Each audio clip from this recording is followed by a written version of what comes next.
Namaskaram everyone. I'd like today to show you some of the moves of restorative yoga. There are many, it just takes a little bit of imagination, but the ones that I've been using in my classes over the past week or so have been very popular. So I just wanted to run through as a point of reference for yourselves. Obviously you can pause the video and stay in poses a lot longer. I'm just going to briefly run through some of them. So we have a bolster and a couple of blocks. If you don't have a bolster, then you could wrap a yoga mat in a nice thick blanket, and that would do until perhaps you get one. These are beautiful bolsters, come in many different colours, so you can colour coordinate all your yoga equipment. So I like to begin a restorative class with the legs simply draped over the bolster, making sure the backs of your knees are really held so that you feel very comfortable and your lower back just drops into the floor. So we let go.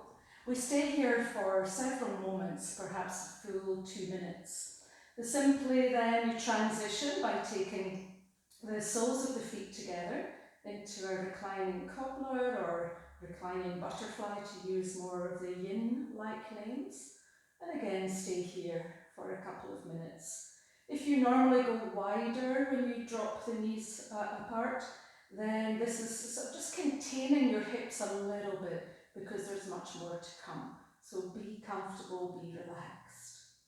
The next transition, again, nice and easy. Just pull the bolster a little bit closer to you. Making sure you can see me. And then lift your hips and take the bolster under you into a supported bridge. There's 3 poses I usually do here. Number 1, just staying in the bridge, feeling a more open chest, dropped shoulders, and a nice sensation in the spine. After a couple of minutes here, I usually extend the legs to begin to stretch the hip flexors. And if you feel this in the lower back, that's quite normal as well.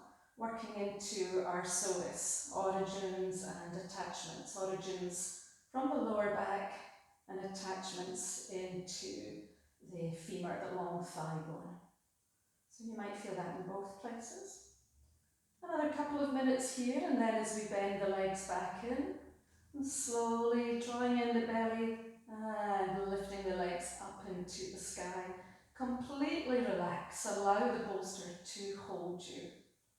You can also have your bolster against a wall for this one, gently supporting you with your legs touching the wall. And then you could stay a lot longer. Really excellent to do at bedtime if you suffer from insomnia. Also super after travelling, flying, etc., where the legs might get a little bit puffy. So any excess fluid is drained here. When we've completed a couple of minutes there, we come back to our bridge and then taking the bolster to the right side of us. I'll come closer to the camera so you can see. I'll go to my left. So whatever side you go to, that leg stays straight.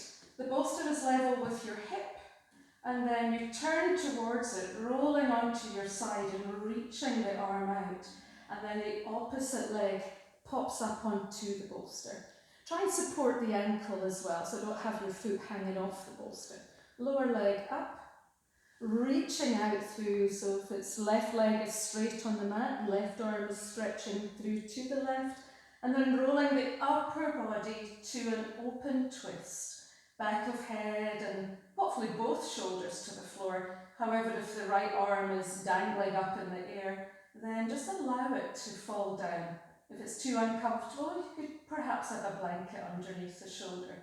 And if the propped up leg is popping up, use the extended arm to hold it down so you really feel the twist. From the twist, we keep the leg up there. Again, staying here a good couple of minutes.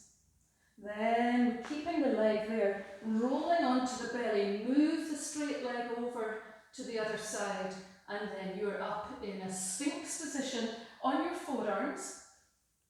Head is lifted, looking straight ahead, chest nice and open, shoulders back from the ears. Tipsy frog, this is nicknamed. So you have a tip in the hips, and the side that's propped up, so for me it's my right leg that's propped up. I'm feeling the right lumbar spine taking the stretch here. Also the inner thigh to groin where there's space. After a couple of minutes, I'm taking the leg down off the bolster and then bringing it onto the mat.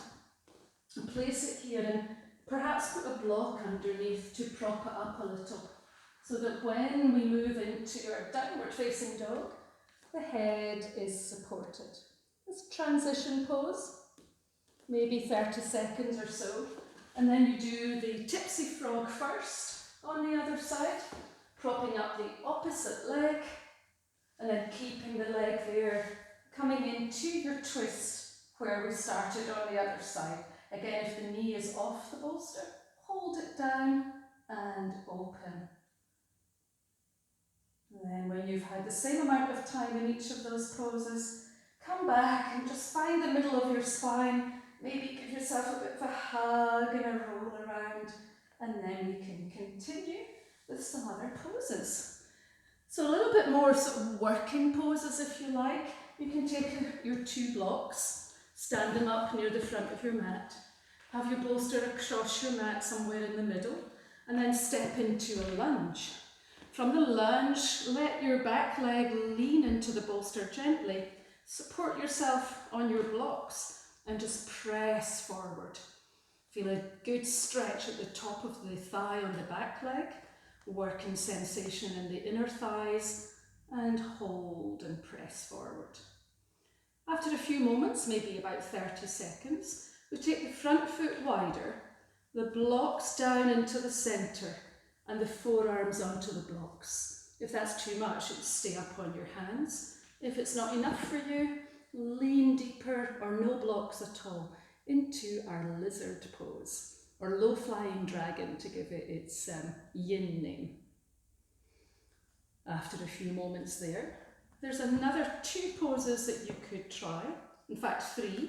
If you wiggle walk the foot over to the opposite side of your mat and then place the knee down, you can be in a supported pigeon pose, hands round behind the bolster, palms on the bolster, pressing the chest forward. And also sleeping swan, coming down. You could use your blocks again to rest your forearms, or all the way down. And the third one is our beloved Hanumanasana. Some people love it, not everyone. So if you're feeling your legs are able to, I use my blocks to climb back up out of here, back to the lunge, and then walk the leg all the way forward. Bolster completely supporting the groin area, so you don't have to go any lower than this. You'll still feel a fantastic stretch in the hamstrings. Big stretch at the top of the back leg thigh also. So obviously you would do them on both sides. So you have your lunge, your low-flying dragon, so down into what some of you might know as lizard pose, your pigeon, sleeping swan, and splits Hanumanasana. Coming out of each side with a downward facing dog.